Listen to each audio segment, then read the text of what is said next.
So many women struggle with sex and intimacy after baby, not because of their body, but because of the myths that they have been taught about how quickly, they should bounce back. Hi, I'm Vanessa Tarfon, sex therapist and founder of Authentic Awareness, specializing in supporting new mums and couples during postpartum.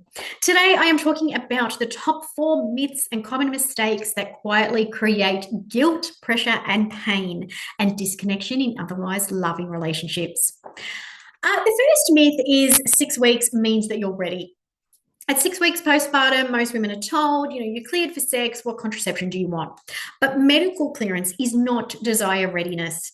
6 weeks simply means any stitches have healed, there's no active infection, and you're unlikely to hemorrhage. It tells us nothing about your nervous system, your hormones, your sleep deprivation, your pelvic floor recovery, your sexual confidence, or your emotional readiness. And here is another big problem. In research, no one ever defines what the word sex means. So does it mean intercourse, manual play, oral sex, mutual touching? So when you hear things like most women resume sex between 4 and 8 weeks postpartum, we actually don't know what they're doing. What we do know is this: many women don't resume intercourse until around the 6-month mark. A large portion of women who do actually resume earlier in that 4 to 8 week mark do so because they feel they should. Social pressure, relationship pressure, internalized pressure. And when you ask them, did you actually want to? The answer is usually very different. There is no prize for having intercourse sooner. I always say there is no push present for sex. Your brain and body are often still in self-protection mode during those early months. The second myth is that if you loved sex before, you will love it again quickly and it'll be the same. This one creates enormous shame because it has to do with sexual identity. Sexual identity is not fixed. It evolves across pregnancy, birth, breastfeeding, aging, hormonal shifts, and life stress. Your body is different now.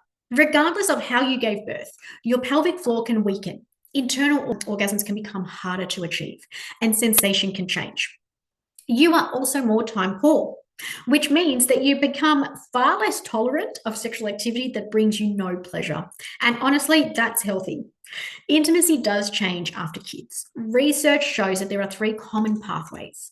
So either intimacy and emotional connection decrease because of sexual problems and lifestyle strain.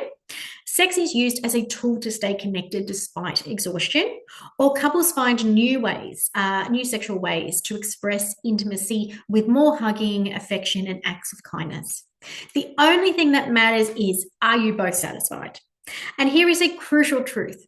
In the first 12 months postpartum, the mother's sexual satisfaction predicts both partners' sexual satisfaction. So, as I always say, if mum is happy, everyone's happy. But it doesn't actually work in reverse, which means prioritizing her experience is not selfish, it is relationally intelligent. The third myth is that low libido means relationship trouble. Low desire postpartum almost always means exhaustion, hormonal suppression of arousal, or nervous system overload, not lack of love. 64% of mothers report being unsatisfied with their sex life within the first 12 months postpartum, and around 50% of Australian East Coast women experience sexually related personal distress. Having a baby actually can disrupt 6 major relationship areas. Firstly, relationship satisfaction, which drops significantly for both parents. Relationship confidence, so where both partners feel less secure. Relationship dedication, so with fathers often showing a decline in commitment. Negative communication, so people become more defensive, withdraw, or are much more short with their partner. Poor conflict management, arguments will escalate quite quickly, and problem intensity, so small issues feel enormous, more than often because of stress and lack of sleep not helping. None of that means that your relationship is broken. It means that you had a baby, okay? And this all plays into your level of desire. The fourth myth is that pain is something to push through. This one is dangerous, okay? Pain is information. It is not a test of love or commitment. Dyspareunia, or painful sex, affects 10 to 28% of women across their lifetime. Around 50 to 60% of women at 6 weeks postpartum, and 33% of women at 3 months, and 17% of women at 6 months postpartum will experience painful sex.